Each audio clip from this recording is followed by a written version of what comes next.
Good evening all of you दोस्तों। आप सभी का के शाव क्लासेस में स्वागत है। ये आज 10वां लेक्चर है एनसीईआरटी सार संग्रह का। इसमें हम सभी लोग प्राचीन भारत के इतिहास से संबंधित जो है आपका गुप्त काल का जो चैप्टर है उससे संबंधित जितने भी दोस्तों एनसीईआरटी जो आपके वन लाइनर हैं उनको हम लोग कवर करेंगे। और यहाँ से आपके एग्जाम में क्वेश्चन 1 से 2 क्वेश्चन आपको देखने को मिलते हैं। और लाइक एज वो चाहे यूपीपी एग्जाम हो, चाहे आरओआर हो, या यूपीपीसीएस हो, या बीपीएससी हो, या एसएससी एमपीपीसीएस, या अदर स्टेट का कोई भी पीसीएस हो, यहाँ तक कि आप सीटेट में भी यहाँ से क्वेश्चन पाएंगे। जो जूनियर टेट है उसमें भी क्वेश्चन मिलेंगे और टेट में भी क्वेश्चन आपके मिलते हैं। यूपी टेट चाहे स्टेट टेट हो। तो दोस्तों ये एनसीईआरटी महेश बर्णवाल की है वन लाइनर। इसमें हम सभी लोग गुप्त काल के बारे में जितने भी वन लाइनर आपके बनते हैं वो सारा चीज इसमें कवर किया जाएगा। और वीडियो दोस्तों एंड तक जरूर देखिएगा क्योंकि बहुत ही महत्वपूर्ण वीडियो है। और यदि चैनल पे पहली बार है तो चैनल को लाइक शेयर और सब्सक्राइब जरूर करिए। और यदि कोई आपको क्वेरी है तो आप कमेंट के थ्रू आप हमें बता सकते हैं। तो देर ना करते हुए वीडियो को शुरू करते हैं। और पहला पॉइंट है दोस्तों, कई बार ये पॉइंट पूछा गया है, ध्यान देखते हैं कि कह रहा है गुप्त राजवंश। गुप्त राजवंश का जो पहला शासक था वह कौन था? तो गुप्त राजवंश का पहला शासक दोस्तों श्रीगुप्त था। वेरी वेरी इंपॉर्टेंट, कई बार ये पूछा गया है।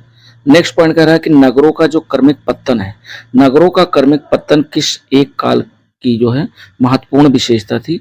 तो नगरों का जो क्रमिक पत्तन है वो दोस्तों गुप्त काल की एक महत्वपूर्ण विशेषता थी, इंपॉर्टेंट है। और अगला पॉइंट कह रहा है कि प्राचीन भारत में किस वंश का शासनकाल स्वर्ण युग के स्वर्ण युग कहा जाता है या स्वर्ण युग के नाम से जाना जाता है? तो वो दोस्तों है गुप्त वंश। गुप्त वंश, ये क्वेश्चन स्वर्ण युग के बारे में कई बार क्वेश्चन बना है कि प्राचीन भारत में ऐसे किस वंश के शासकों को स्वर्ण युग के नाम से जाना जाता है? तो गुप्त वंश का जो शासन काल है उसको स्वर्ण युग के नाम से जाना जाता है।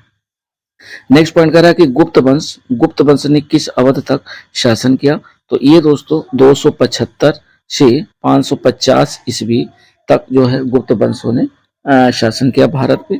और अगला है कि भारत का नेपोलियन किसे कहा जाता है? बहुत बार ये क्वेश्चन बना हुआ है, ये आपके कई एग्जामों में देखने को ये क्वेश्चन मिला है। तो ये भारत का नेपोलियन दोस्तों समुद्रगुप्त को कहा जाता है, वेरी वेरी इंपॉर्टेंट।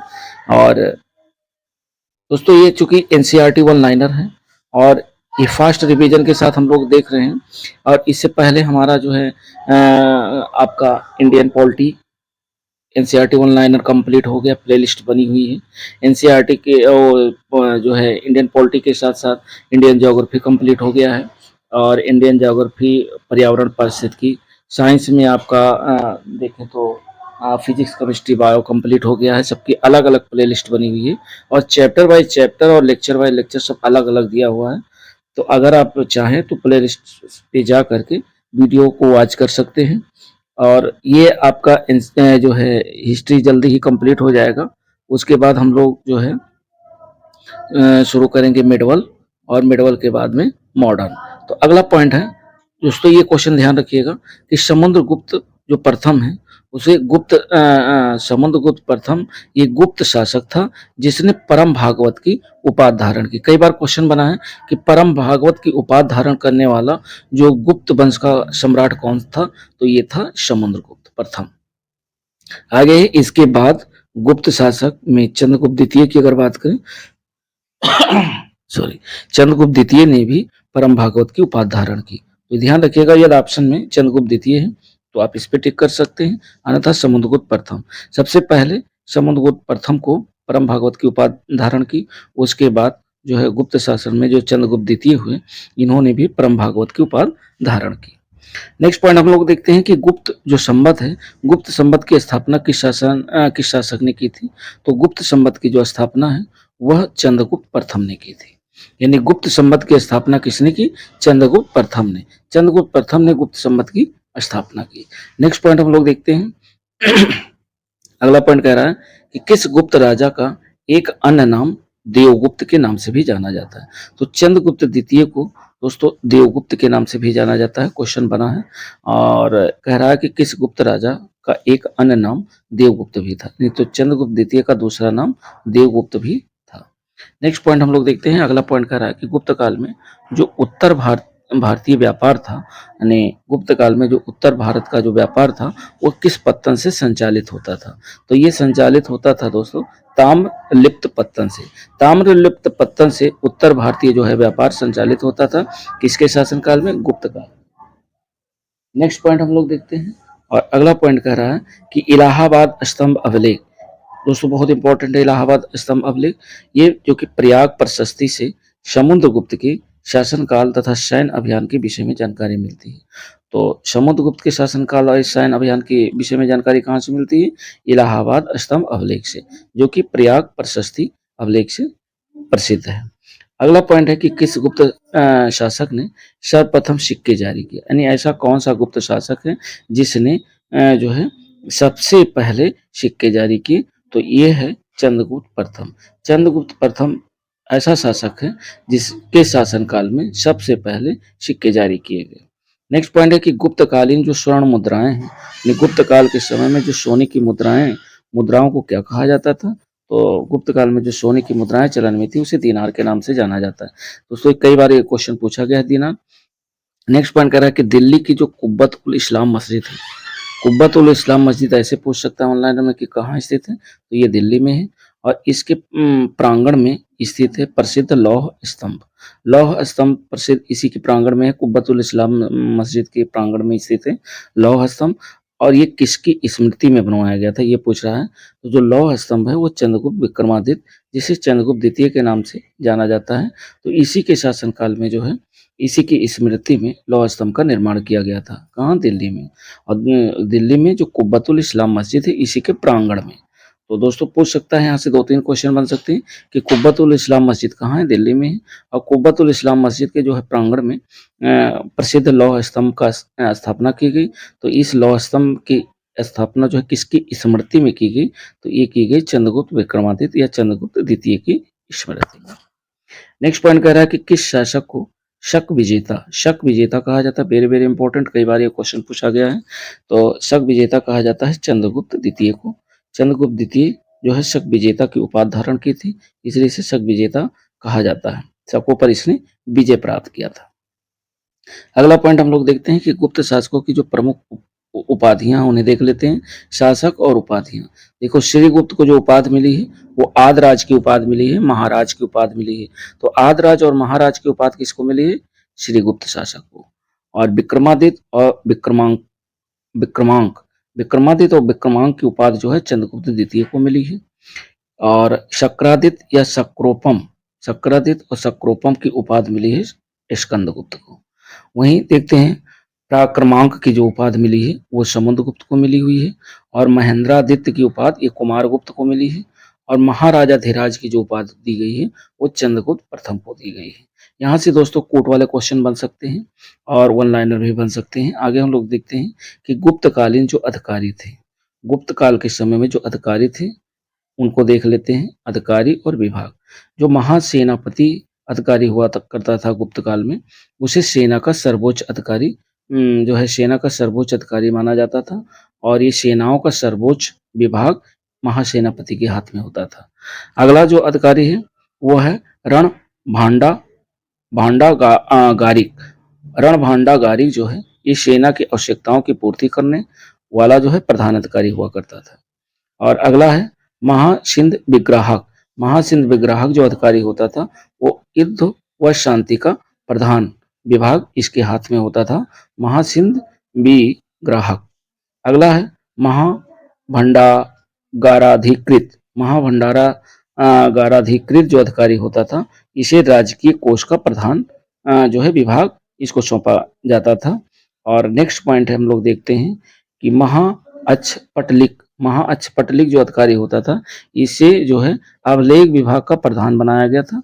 यानी अभिलेख विभाग के जितने भी कार्य होते थे इसका ये प्रधान होता था महाअच्छपटलिक।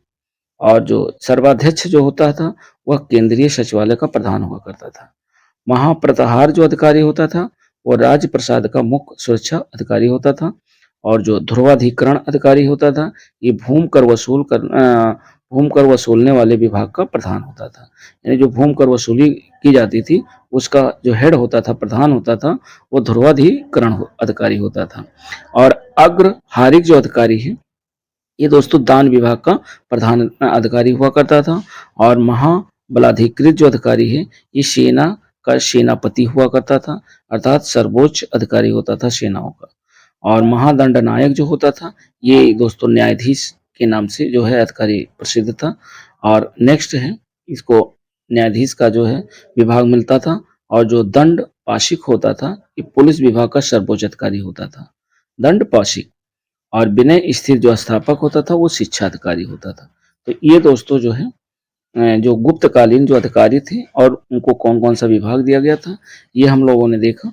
और इसके साथ साथ हम लोग आगे देखते हैं। कह रहा है कि गुप्त काल में अपनी आयुर्विज्ञान विषयक रचना, आयुर्विज्ञान विषयक रचना के लिए कौन प्रसिद्ध था? तो गुप्त काल में आयुर्विज्ञान विषयक रचना के लिए सुश्रुत प्रसिद्ध थे। सुश्रुत एक चिकित्सक थे। अगला पॉइंट कह रहा है कि चंद्रगुप्त के जो नवरत्न थे, चंद्रगुप्त के नवरत्न में कौन फलित ज्योतिष से संबंधित था? तो ये दोस्तों संबंधित था जो है छपड़ा। ये कई बार पूछा गया है, ध्यान रखिएगा, वेरी इंपॉर्टेंट है। ये फलित ज्योतिष से संबंधित था। फलित ज्योतिष का कार्य करता था छपड़क, जो कि चंद्रगुप्त के 9 रत्नों में से एक था। अगला है चंद्रगुप्त द्वितीय का जो शासन काल है 375 ईस्वी से 415 ईस्वी तक। स्वयं एक विद्वान भी था चंद्रगुप्त द्वितीय, तथा विद्वानों का आश्रयदाता भी था, यानी विद्वानों को आश्रय भी देता था। इसके दरबार में 9 विद्वानों का एक समूह नवरत्न निवास करता था। 9 विद्वानों का एक समूह रहता था, जिसे नवरत्न के नाम से जाना जाता है। और इन विद्वानों में कालिदास, धनवंतर, छपड़क, शंकु, बेताल भट्ट और अमर सिंह, घट करपर व वराहमिहिर, ये दोस्तों तथा वर रुचि जैसे विद्वान थे। यानी ये नवरत्न थे, जो कि नवरत्नों से चंद्रगुप्त द्वितीय अपने सारे जो है विद्वता का कार्य लिया करते थे। नेक्स्ट पॉइंट हम लोग देखते हैं कि जो शक एवं गुप्त संबंधों, शक एवं गुप्त संबंधों के मध्य कितना अंतर है? तो शक और गुप्त संबंध के मध्य 242 वर्ष का डिफरेंस है, अंतर है। नेक्स्ट पॉइंट कह रहा है कि गुप्तकालीन जो गुप्त काल में रजत मतलब जो चांदी के सिक्के मुद्राएं चलन में थी, उसको क्या नाम दिया गया? तो उसको रूपक के नाम से जाना जाता है, और रूपक के नाम से प्रसिद्ध था। और जो दीनार, जो सोने की मुद्राएं होती थी, उन्हें दीनार के नाम से जाना जाता था। तो दीनार और रूपक कई बार पूछा गया, ध्यान रखिएगा। नेक्स्ट पॉइंट कह रहा है कि कुमारगुप्त कालीन जो कि मदसौर अभिलेख में किस श्रेणी का उल्लेख किया गया है? तो कुमारगुप्त कालीन में जो है मदसौर अभिलेख में तंतुवाय श्रेणी का उल्लेख किया गया है। नेक्स्ट पॉइंट हम लोग देखते हैं। और अगला पॉइंट कह रहा है कि गुप्त काल की कृषि व्यवस्था, जो गुप्त काल में कृषि व्यवस्था थी, इसका जो महत्वपूर्ण लक्षण था वो क्या था? तो गुप्त काल में कृषि व्यवस्था का महत्वपूर्ण लक्षण सामंतवाद का प्रारंभ था। सामंतवाद का प्रारंभ मुख्य लक्षण था ये कृषि व्यवस्था, यानी गुप्त काल में। अगला है गुप्तकालीन जो भूमि का वर्गीकरण था, उसको हम लोग देखते हैं। तो भूमि के वर्गीकरण में, गुप्त काल में भूमि के वर्गीकरण को देखते हैं। क्षेत्र जो होता था वो खेती करने योग्य जो भूमि होती थी उसे क्षेत्र के नाम से जानते हैं। वास्तु जो है ये निवास करने योग्य भूमि को वास्तु के नाम से जानते हैं। खिल जो है, जो भूमि कृषि योग्य नहीं होती थी, उसे खिल के नाम से गुप्त काल में जानते थे। और अपहृत जो होता था, वो जंगली भूमि जो होती थी, उसे अपहृत के नाम से गुप्तकालीन में जानते थे। चारागाह जो भूमि होती थी, उसे पशुओं के चराने के लिए छोड़ी गई जो भूमि होती थी, वो चारागाह के नाम से प्रसिद्ध थी। ये गुप्तकालीन की बात हो रही है। भूमि का वर्गीकरण इतने भागों में बटा हुआ था। आगे हम लोग देखते हैं कि किस शासक ने 4 अश्वमेध यज्ञ किए। दोस्तों वेरी इंपॉर्टेंट है, ये पूछा गया है। तो परवर सेन प्रथम ने 4 अश्वमेध यज्ञ किए, तो ये भी ध्यान रखिएगा। अगला है कायस्थ शब्द। कायस्थ शब्द का उल्लेख किस ग्रंथ में मिलता है? तो कायस्थ शब्द का जो उल्लेख है वो दोस्तों मुद्रा राक्षस नामक ग्रंथ में मिलता है। और अगला है कि ईंटों से निर्मित गुप्तकालीन जो मंदिर है, यानी गुप्त काल के जो मंदिर होते थे वो ईंटों से निर्मित होते थे। और ये कहाँ स्थित है? तो ये दोस्तों भिट्ठूर में स्थित है। और भिट्ठूर कहाँ है? कानपुर में है। तो ध्यान रखिएगा, भिट्ठूर की कानपुर में एक गुप्तकालीन मंदिर है जो कि ईंटों से निर्मित है। नेक्स्ट पॉइंट है, कह रहा है कुमारगुप्त के समय में ही मध्य भारत में रजत सिक्कों जो कि मयूर शैली में बनाए गए थे का प्रचलन हुआ, और उसने महेंद्रादित्य की उपाधि धारण की थी। तो ये है नालंदा विश्वविद्यालय की स्थापना कुमारगुप्त के शासनकाल में की गई थी। ध्यान रखिएगा, ये कई बार पूछा गया, नालंदा विश्वविद्यालय की स्थापना किसके शासनकाल में किया गया? तो कुमारगुप्त के शासनकाल में की गई थी। नेक्स्ट पॉइंट कह रहा है कि गुप्त काल में जो पैठन की प्रसिद्धि है, पैठन की प्रसिद्धि का क्या कारण था? तो गुप्त काल में पैठन की प्रसिद्धि का कारण था व्यापारिक मंडी। अगला पॉइंट हम लोग देखते हैं, और अगला पॉइंट है, कह रहा है कि शतरंज शतरंज का खेल भारत में गुप्त काल के दौरान प्रारंभ हुआ। यानी शतरंज का खेल भारत में कब प्रारंभ हुआ? उस समय भारत में गुप्त काल का शासन था, और जहां इसे चतुरंग चतुरंग के नाम से जाना जाता था। भारत से ईरान एवं तत्पश्चात यूरोप पहुंचा। तो ये ध्यान रखिएगा कि जो शतरंज का खेल है सबसे पहले भारत में, भारत के बाद ईरान, और ईरान के बाद यूरोप तक ये शतरंज का खेल पहुंचा, जो कि एक गुप्तकालीन के दौरान प्रारंभ हुआ, और इसे चतुरंग के नाम से भी जाना जाता है शतरंज को। नेक्स्ट पॉइंट कर रहा है कि गुप्त काल में किस बंदरगाह से दक्षिण पूर्वी एशियाई राष्ट्रों को जहाज रवाना होते थे? तो गुप्त काल में जो बंदरगाह थे, उन बंदरगाह से दक्षिण पूर्व एशियाई राष्ट्रों को जहाज रवाना होते थे। तो किस बंदरगाह से? तो ये ताम्रलिप्त एक बंदरगाह है, वहां से दक्षिण पूर्वी एशियाई राष्ट्रों को जहाज रवाना होते थे। नेक्स्ट पॉइंट कह रहा है कि किस चीनी यात्री ने गुप्त काल में भारत की दशा का वर्णन किया? तो वो चीनी यात्री था दोस्तों फाहियान। वेरी वेरी इंपॉर्टेंट है। फाहियान ने भारत की दशा का वर्णन जो है किया, और फाहियान एक चीनी यात्री था जो कि गुप्त काल में भारत आया था।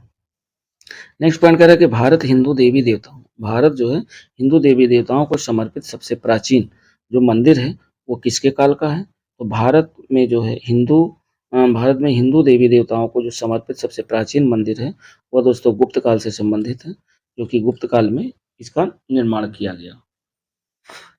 नेक्स्ट पॉइंट हम लोग देखते हैं कि सती प्रथा का प्रथम अभिलेखित जो साक्ष्य एरण है, सती प्रथा का प्रथम अभिलेखित साक्ष्य जो है ये एरण अभिलेख से प्राप्त हुआ है, और ये अभिलेख 510 ईस्वी का है, जिसमें गोपराज नामक सेनापति की स्त्री की सती होने का उल्लेख है। यानी गोपराज एक सेनापति थी और उनकी स्त्री की सती होने का उल्लेख आपके मिलता है सती प्रथा का पहला जो है अभिलेख एरण अभिलेख में मिलता है।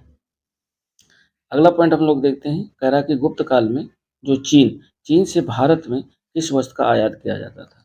तो गुप्त काल में चीन से जो भारत में जिन वस्तुओं का आयात किया जाता था वो दोस्तों है रेशमी कपड़े। रेशमी कपड़ों का आयात भारत में चीन से किया जाता था। कब? गुप्त काल के समय में, जब गुप्त काल का शासन भारत में। अगला है कल्हड़ दोस्तों बहुत इंपॉर्टेंट कवि है। कल्हड़ के अनुसार अशोक ने अपने जो है शासन के 7वें वर्ष में, यानी कल्हड़ के अनुसार अशोक ने अपने 7वें वर्ष में, जब कल्हड़ का शासन था उस समय अशोक ने अपने शासन के 7वें वर्ष में थे, यानी 7 वर्ष के थे, और उस समय गणराज्यों के अंत के लिए कौन उत्तरदायी था? तो वो उत्तरदायी थे समुद्र। नेक्स्ट पॉइंट कह रहा है कि गुप्त काल का जो प्रसिद्ध खगोल शास्त्री था, गुप्त काल के समय में प्रसिद्ध खगोल शास्त्री कौन थे? तो वो थे आर्यभट्ट ये गुप्त काल के प्रसिद्ध खगोल शास्त्री थे। नेक्स्ट पॉइंट कह रहा है कि गुप्तकालीन जो चित्रकला है, गुप्तकालीन चित्रकला का उत्कृष्टम जो रूप मिलता है वो कहाँ से मिलता है? तो वो दोस्तों अजंता में मिलता है। और अगला पॉइंट कह रहा है कि विशाख दत्त द्वारा लिखित नाटक देवी चंद्रगुप्तम में उल्लेख मिलता है कि चंद्रगुप्त द्वितीय ने अपने बड़े भाई रामगुप्त की हत्या की। तो चंद्रगुप्त द्वितीय के जो बड़े भाई थे रामगुप्त की हत्या जो है चंद्रगुप्त द्वितीय ने की, और ये किस नाटक से प्राप्त होता है? तो देवी चंद्रगुप्तम नामक एक नाटक है जो कि विशाख दत्त द्वारा रचित नाटक है, और इसमें उल्लेख मिलता है कि चंद्रगुप्त द्वितीय ने अपने बड़े भाई रामगुप्त की हत्या कर दी। तो ये फैक्ट ध्यान रखिएगा। नेक्स्ट पॉइंट कह रहा है कि किसके स्वर्ण सिक्के में हीन अर्थात मिलावट धातु का प्रतिशत सबसे अधिक है? यानी उस समय किसका शासन काल था? तो उस समय दोस्तों स्कंदगुप्त का शासन था, जिसमें जो भी सिक्के सोने के जारी किए जाते थे उसमें सबसे ज्यादा जो है मिलावट देखने को मिली। अगला पॉइंट कह रहा है कि गुप्त काल में लिखित संस्कृत नाटकों में स्त्रियों और शूद्रों के संवाद किस भाषा में है? तो गुप्त काल में जो लिखित संस्कृत नाटक हैं उसमें स्त्री और शूद्रों के जो संवाद मिले हैं वो दोस्तों प्राकृत भाषा में मिले हैं। अगला पॉइंट कह रहा है कि गुप्त वंश का अंतिम शासक कौन था? तो गुप्त वंश का जो अंतिम शासक है वो विष्णुगुप्त के नाम से प्रसिद्ध है। नेक्स्ट पॉइंट है कि चंद्रगुप्त द्वितीय विक्रमादित्य को किस कारण से जो है शकार शकार कहा गया है। तो चंद्रगुप्त द्वितीय जिसे विक्रमादित्य को जो है शकों पर विजय प्राप्त करने के कारण इसे शकार की उपाधि से भी सम्मानित किया गया है चंद्रगुप्त द्वितीय को। अगला पॉइंट है और ये कह रहा है कि समुद्रगुप्त किस अभिलेख में समुद्रगुप्त को लिच्छवी जो है दौहित्र बताया गया है। तो लिच्छवी दौहित्र बताया गया, ये प्रयाग अभिलेख से पता चलता है। किस अभिलेख में? तो प्रयाग अभिलेख में समुद्रगुप्त को लिच्छवी दौहित्र बताया गया है। नेक्स्ट पॉइंट है कि हुड़ों ने स्कंदगुप्त के शासनकाल में आक्रमण किया था। यानी किसने आक्रमण किया था? तो हुड़ों ने जो है स्कंदगुप्त के शासनकाल में आक्रमण किया। और इसमें जो है स्कंदगुप्त ने हुड़ों पर विजय प्राप्त की। इसमें किसने विजय प्राप्त की? तो स्कंदगुप्त ने हुड़ों पर विजय प्राप्त किया, यानी हुड़ों को पराजित किया स्कंदगुप्त ने। ध्यान रखिएगा, ये फैक्ट यहाँ से पूछे गए हैं क्वेश्चन। अगला पॉइंट कह रहा है कि गुप्त काल में श्रेणियों से बड़ी जो संस्था थी, जिसकी शिल्प श्रेणियां सदस्य थी, वो क्या कहा जाता था? तो गुप्त काल में श्रेणियों से बड़ी जो संस्था जिसकी शिल्प श्रेणियां सदस्य थी, उसको निगम के नाम से जाना जाता है। नेक्स्ट पॉइंट है कि अग्रहार से क्या तात्पर्य है, यानी अग्रहार का मतलब क्या है?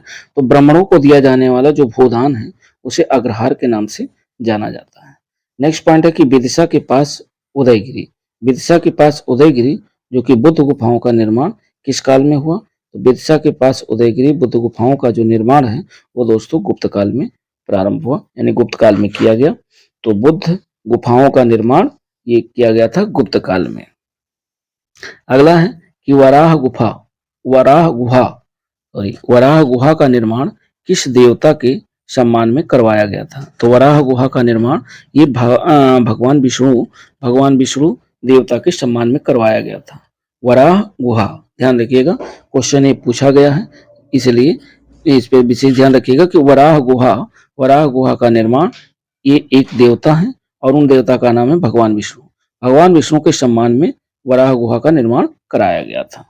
अब नेक्स्ट पॉइंट हम लोग देखते हैं कि गुप्त साम्राज्य के जो समकालीन राजवंश है उनको देख लेते हैं, क्योंकि यहाँ से क्वेश्चन आपके वन लाइनर और मैचिंग वाले क्वेश्चन बनते हैं। तो देखते हैं, इसमें कह रहा है कि पहला जो है वाकाटक राजवंश। ये वाकाटक राजवंश की स्थापना 255 ईस्वी में बिंद शक्ति इसके संस्थापक थे, इन्होंने किया। और 330 ईस्वी में सर्वसेन के द्वारा वाकाटक राजवंश की स्थापना की गई। दूसरा है नाग राजवंश। तो नाग राजवंश की स्थापना 305 ईस्वी में, ये भवनाग इसके संस्थापक थे। नाग राजवंश की स्थापना भवनाग ने की 305 ईस्वी में। त्रैकूटक राजवंश की स्थापना इंद्रदत्त ने 415 ईस्वी में की। हूण राजवंश की स्थापना 500 ईस्वी में तोड़माड़ के द्वारा किया गया। और आगे हम लोग देखते हैं कि सालंकायन राजवंश की स्थापना 300 ईस्वी में देववर्मन के द्वारा किया गया। और विष्णु कुंडिन राजवंश की स्थापना 475 ईस्वी में विक्रमेंद्र प्रथम के द्वारा किया गया। और नेक्स्ट है कि मथुरा राजवंश की स्थापना 325 ईस्वी में अच्युत के द्वारा किया गया और 350 ईस्वी में शंकर वर्मन के द्वारा किया गया। तो ये दोस्तों जो आपके वन लाइनर थे, इन्हें देखा गया। कुछ और फैक्ट हैं गुप्त काल से संबंधित, उनको भी हम लोग देख लेते हैं।